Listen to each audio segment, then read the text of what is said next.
Yo, what's happening, people? It's your boy E1 here, back again, back with another video. You know what I'm saying? I'm trying to be a bit more consistent for y'all, and I know how much y'all love my film reviews, okay? So today's going to be another film review, you know what I'm saying?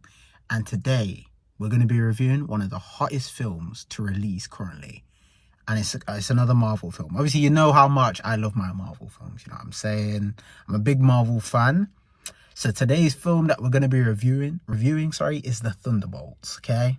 So long story short, the Thunderbolts are basically a team of B-Tech Avengers, or a team of guys who in the past have done a lot of bad things, right? They've done things against the government, they've done things and they've killed some people, right? But they obviously are trying to turn their lives around. They're trying to find their purpose and they're trying to become heroes in some sense. So in this team, as you know, the first person you have is obviously Yelena. She's kind of how the film tries to portray her as like the lead character or the leader of this team. Now, she's an assassin. Her sister, as you all know, is Natasha Romanoff, which is Black Widow. So she's obviously mourning the loss of Black Widow, her sister. I think she's feeling a bit of confidence issues. Like, she doesn't know where she belongs. She doesn't know how she fits in. Like, she's doing basically assignments for obviously Valentina. She's doing missions for her right now to find some purpose in life. Then also you've got Ghost, right? And if y'all don't remember, because I'll be honest, I didn't remember, but she was actually in Ant-Man and the Wasp. And I literally, that movie was so bad, I forgot about it. But yeah, she was actually the villain in that. And obviously she kind of, you could tell at the end she was kind of turning to the right path. But yeah, so what Ghost can do is she can kind of go invisible, and she can kind of break through walls, go invisible, this type of thing. I can't really explain what it is, but yeah. Then also you've got John Walker. So if you've seen Falcon and the Winter Soldier, you'll know who John Walker is. He's basically the B-Tech Captain America, you know what I'm saying? Like, this guy was a guy who was in the army. He's a very accomplished guy. He's done a lot for America, done a lot for society. One of the top human physiques already before even getting the super soldier serum. But with that super soldier serum, he's probably like one of the strongest people in this team. Then also you have Russia's first super soldier in Red Guardian, right? This guy is basically the father to Natasha and Yelena, basically. And this guy's just a comedy guy, bro. This guy's just busting jokes throughout the whole film. Like, he's the type of guy that he's just trying to bring a smile on everyone's face in tough situations, because it is tough. It is tough. If you've seen the film, fighting a sentry, fighting something like that is tough. But let me carry on. I'll be honest, Taskmaster did not get much screen time, okay, guys? I don't want to reveal too much, but they did not get much screen time, so we'll skip that. Also, in this team, you have Bucky Barnes. Some of y'all know him as the Winter Soldier. Now, a lot of y'all know this guy. He's been in so many MCU films. He's been in the Winter Soldier, even the series Falcon and Winter Soldier, Endgame, Infinity War, Captain America Civil War. He's been in so many films. And yeah, Bucky's one of the last standing guys from the OG, not the OG Avengers, but the team, like, you know, with like Falcon and them, man, when them man was going against Iron Man. He's one of the OG guys, man. So all of these people, besides actually Bucky, all work for Valentina, right?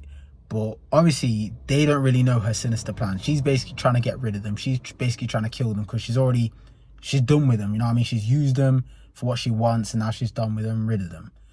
But what she does not know or realize is these guys are actually teaming up. They teamed up to kind of get themselves out of this place. She realized what was going on and that she actually set them up all to kill each other. And then they came up with a plan to get out of this building and to get free. What they don't realize is there's another guy actually in this vault. There's another guy who is just here. And this guy seems like a normal human, right? But little did they know how much power this normal human actually had. Now, for y'all who don't know, this normal human is not no normal human. This is the Sentry. Bro, this guy is OP. This guy's OP. This guy's stronger than Superman. This guy's stronger than Thor. He's stronger than all the Avengers combined, bruv. So the way the Sentry actually came about is Valentina was doing like a Sentry project. She was experimenting and testing on like so many humans, trying to pretend like she was actually trying to give them a better life when she just wanted them as a puppet to do her dirty work. But yeah, and this guy, Robert or Bob, actually passed the test, or so she thought. But little did they know that this guy was, I think he was schizophrenic. He had split personalities. He had so many mental issues in him. So to give someone with so many mental issues that power, it's obviously going to come at a cost. Like, generally, I love how they did not nerf Sentry. They portrayed Sentry as OP, which he is in the comics. He's stronger than Superman, stronger than Thor, stronger than all the Avengers, and they made him like that. Of course, he did hold back a bit when he fought against the Thunderbolts. When Sentry turned into the Void, when he was his evil alter ego, bro, he did not hold back. He literally easily wiped out or turned all of New York into shadows. Like, it was too easy for the guy, bro. He's too OP, fam. What I liked about this movie was I liked the emotional scenes. The scenes between Red Guardian and Yelena, you know what I mean? They felt so real. Like, the emotion, the magnitude of it, it felt so real. And I could understand both characters and why they did certain things that they did throughout the whole movie. Marvel's back, okay? It felt like the MCU is back to its best, what it used to be. You know what I mean? When Iron Man came out, Thor, Captain America, like OG Avengers, OG like Marvel movies, it felt like that. It's very authentic. Like, I did not expect it to be as good as it was, to be honest. It surprised me. Like, I was thinking, Thunderbolts, who are these guys? I mean, I know about these people. I don't care about any of these guys. But then after I watched the movie, I'm like, yeah, it was kind of badass. The only thing I can be a bit critical of, like I said, I didn't like, was there was a bit too much dialogue at times. I was waiting for more action. I know I did love the relationship between Yelena and Red Guardian, but maybe there was too much of them talking, right? Maybe there was a little bit too much. Like, too much dialogue. I want more action, bruv. I'm there to see fight scenes, man. I'm not there to see people talking too much, you know what I mean? I don't care about your feelings. Yeah, I can't lie, I've got to give the movie about, we'll say 8 out of 10. 8 out of 10. It was better than Brave New World, I'll be honest. In terms of the story, it being original, it hit deeper in your feelings. Like, you cared more about each character. You cared a lot about Yelena. You cared a lot about John Walker. Like, not gonna lie, man kind of felt each character, what they're going through. Yeah, this movie is basically the movie that redeemed a lot of these characters who I, before the movie, did not care about. I didn't care if they died. I didn't care who they was. I didn't really know too much about them. Now, after the movie, I'm thinking, oh, these characters are actually good characters. They're cold. I can't wait to see them in Doomsday or the next couple movies. So the fact that they recovered these characters shows how good the story actually was. Also, I loved Yelena's relationship with Bob. You know what I mean? They had such a good friendship. I loved it. You know what I mean? Like, not gonna lie, the only way they was defeating Sentry or the Void was some power of friendship thing. I already knew that before the film started. Because I was thinking, the reason I wasn't gonna watch it, because I was thinking, like, how the hell are they gonna beat someone who is more OP than Superman? These normal people. Explain. Like, bro, these lot got absolutely trashed by Sentry. And Sentry wasn't even trying.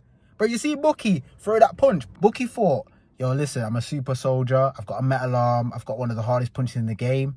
Bro, Sentry just holds it like that. Sentry just acts like he's a baby, bro. Like, that's how OP Sentry is. That's what I was thinking.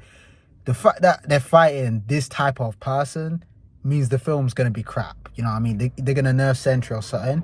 But to be fair, they didn't even nerf Sentry, which I'm happy about.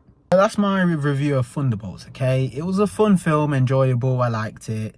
It's one of the better MCU films post-Endgame, but I think people are overrating it. People saying, yo, this is one of the best films ever. The review's saying it's the best film since Endgame. It's one of, but it's not the best. I would have liked to maybe see more action, but hey, beggars can't be choosers, right? And let me know your lot's thoughts in the comments. Make sure to like, subscribe. Make sure to do me up, get me to 1K followers, subscribers, whatever. You know what I'm saying? And yeah, I'll keep putting the film reviews out. You know what I mean? Next film, potentially Fantastic Four, okay? Which comes out in the summer. So make sure you watch out for that next. All right, love and respect, my people. Peace out.